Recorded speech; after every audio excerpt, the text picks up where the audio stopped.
السلام علیکم ورحمۃ اللہ وبرکاتہ۔ ویورز، ابراہیم علیہ السلام کو ابو الانبیاء کہا جاتا ہے۔ یہ بات تو آپ کے علم میں ہوگی کہ ابراہیم علیہ السلام کی ایک بیوی تھی حضرت ہاجرہ علیہ السلام،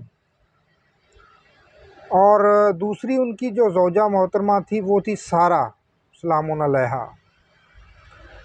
تو جو حضرت سارہ علیہ السلام تھی، ان سے ان کی کثرت کے ساتھ جو ہے وہ اولاد ہوئی، اور ان کثرت کے ساتھ وہاں پر انبیاء اور رسول کا سلسلہ اللہ تعالیٰ نے چلایا۔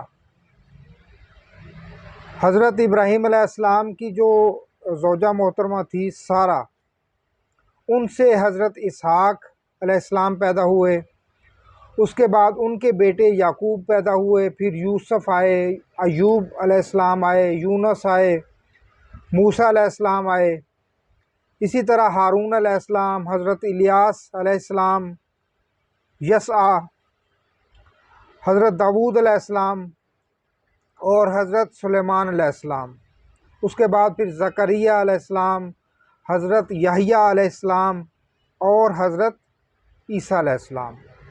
یعنی اس جو بھی حضرت اسحاق علیہ السلام کی جو بھی نسل ہے، جو بھی کڑی ہے، اس میں آخری جو رسول ہیں، جو نبی ہیں، وہ عیسیٰ علیہ السلام ہیں۔ اور دوسری طرف حضرت ہاجرہ سلام علیہا سے جو حضرت اسماعیل علیہ السلام کی پیدائش ہوئی، بڑے جلیل القدر پیغمبر تھے، اور ان کے بعد نبوت اور رسالت اس نسل میں نہیں آئی۔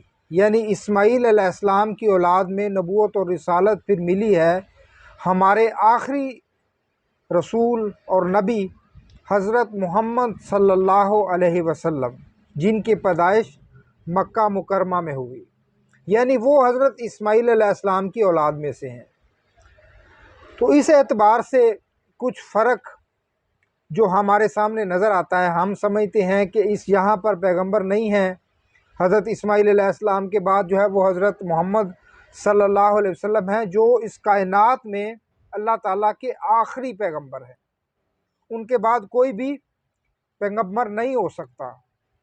اگر جو بھی کوئی دعویٰ کرے گا پیغمبر ہونے کا، رسول ہونے کا، نبی ہونے کا، وہ جھوٹا ہے، کذاب ہے، اور واجب القتل ہے۔ اور دوسری طرف ہم دیکھتے ہیں کہ کثرت سے انبیاء اور رسولوں کا سلسلہ جاری رہا۔ میں نے آپ کو ان کے نام، چند پیغمبروں کے نام گنوائے ہیں۔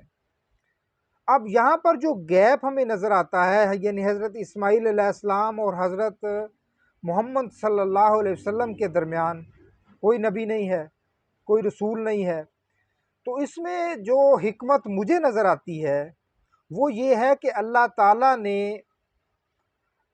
جو میں سمجھتا ہوں، اس میں کوئی شخص جو ہے وہ اختلاف بھی کر سکتا ہے، وہ اس کا حق ہے، یعنی انبیاء علیہ السلام کی جو صفات یہاں ہمیں نظر آتی ہیں، یوسف علیہ السلام کی، موسیٰ علیہ السلام کی، اور اسی طرح سلیمان علیہ السلام کی، حضرت عیسیٰ علیہ السلام کی، وہ تمام خصوصیات اللہ تعالیٰ نے محمد مصطفیٰ صلی اللہ علیہ وسلم کی ذات مبارکہ میں جمع کر دی۔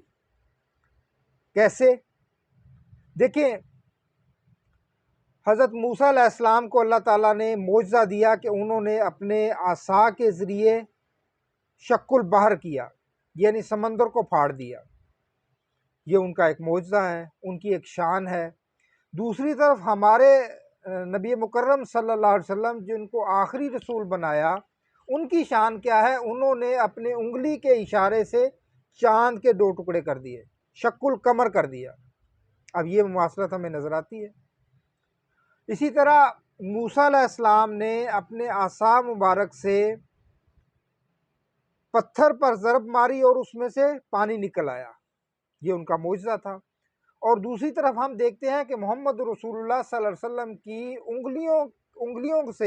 انگلیوں کے ذریعے برتن میں پانی نکلا، یہ ان کا معجزہ ہے۔ یعنی وہی شان جو وہاں پر موسیٰ علیہ السلام کی نظر آتی ہے، وہی شان ہمیں یہاں پر محمد رسول اللہ صلی اللہ علیہ وسلم کی نظر آتی ہے۔ اور اسی طرح ایک اور رسول ہیں یوسف علیہ السلام، ان کی شان کیا ہے کہ وہ بہت بڑے حسین تھے، بہت خوبصورت تھے، جمیل تھے۔ دوسری طرف اللہ تعالیٰ نے محمد رسول اللہ صلی اللہ علیہ وسلم پر حسن، جمال، خوبصورتی کو ختم کر دیا۔ وہ خوبصورتی جو موسیٰ علیہ السلام کو یوسف علیہ السلام کو تھوڑی سی ملی، وہ محمد رسول اللہ صلی اللہ علیہ وسلم پر آ کر کامل ہو گئی۔ اور اسی طرح یوسف علیہ السلام کو اللہ تعالیٰ نے عزیز مصر بنایا، انہیں مصر کی حکمرانی دی، مصر میں اختیار دیا۔ یہاں پر محمد رسول اللہ صلی اللہ علیہ وسلم کو اللہ تعالیٰ نے بنا دیا عزیز دنیا، انہیں پوری دنیا پر حکومت ان کو بنا کر اس وقت مکہ مکرمہ میں بنا کر دے دی، جزیرہ نما عرب کے اندر، اور ان کی امت کی حکومت انشاءاللہ پوری دنیا پر ہو کر رہے گی۔ تو گویا وہاں عزیز مصر یوسف علیہ السلام ہے، اور یہاں عزیز دنیا کا اختیار، دنیا کی حکومت وہ محمد رسول اللہ صلی اللہ علیہ وسلم کو دے دی۔ اسی طرح ایک اور رسول ہیں حضرت سلیمان علیہ السلام، ان کے لیے اللہ تعالیٰ نے جنوں کو مسخر کر دیا، جن ان کے قابو میں کر دیے۔ دوسری طرف محمد رسول اللہ صلی اللہ علیہ وسلم کی شان یہ ہے کہ فرشتے اللہ تعالیٰ نے ان کے لیے مقرر فرما دیے، ان کے ذریعے ان کی نصرت فرمائی۔ اور اسی طرح اس طرف جو ہے وہ لڑی کے اندر جو آخری رسول ہیں عیسیٰ علیہ السلام، وہ آپ جانتے ہیں کہ مردوں کو زندہ کیا کرتے تھے، یہ ان کے معجزات تھے۔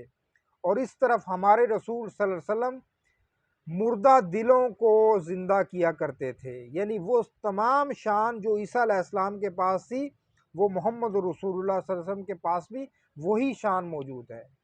تو آپ جانتے ہیں کہ وہ جو فرق ہے پیغمبروں کا، اس طرف کثرت سے ہمیں نبی اور رسول ملتے ہیں۔ اس کڑی کے اندر اسماعیل علیہ السلام کے بعد ہیں محمد رسول اللہ صلی اللہ علیہ وسلم۔ تو وہ تمام شانیں جو ان انبیاء علیہ السلام کی تھی، وہ اللہ تعالیٰ نے ان کا مرکہ بنا دیا محمد رسول اللہ صلی اللہ علیہ وسلم کی ذات کو۔ تو ایک دفعہ نبی کریم صلی اللہ علیہ وسلم کی ذات پر درود پاک پڑھے۔ اللہم صلی علی محمد و علی آل محمد و بارک وسلم۔